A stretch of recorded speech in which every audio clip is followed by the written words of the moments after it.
Et j'aurais jamais imaginé, pardonnez mon émotion, me retrouver dans la situation dans laquelle je me retrouve aujourd'hui. Je suis indépendante, j'ai une boîte, j'ai toujours bossé, j'ai jamais rien demandé à personne.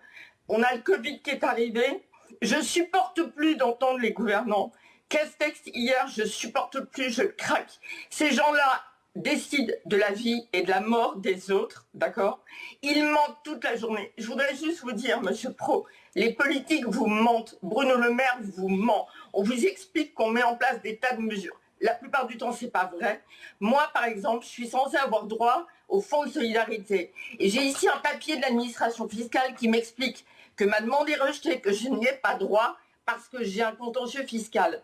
Oui, j'ai un contentieux fiscal, mais je suis pas la seule en France. Et je suis censée, tant que j'ai pas été condamnée et que je me suis pas battue, être présumée innocente. Donc ça, tout le monde s'en fout.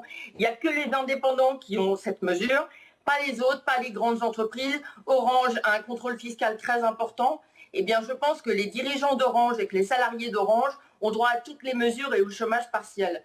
Sauf que par définition, quand on est indépendant, on est seul.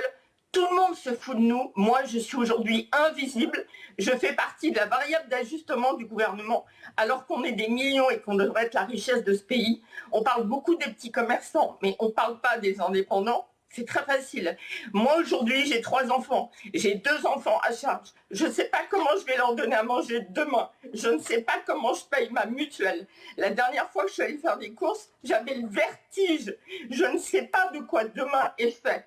Donc, si vous voulez, il faut intégrer une chose. Moi, le Covid, ce dont je suis sûre, c'est que je ne mourrai pas du Covid. Par contre, je vais mourir de tous les effets collatéraux du Covid, du fait que je deviens cinglée, que vendredi, la semaine dernière, j'avais envie de me suicider, que j'ai peur pour mes enfants parce que je ne sais pas quel visage je leur donne. Vous avez vu ma tête? Eh bien, aujourd'hui, j'ai une gamine qui est en terminale, qui est déjà hyper stressée de la situation et qui voit sa mère qui est en train de craquer complètement. Donc j'en ai assez. Je vais mourir de tout ça en silence comme tous les autres. Les commerçants et les indépendants de ce pays vont mourir.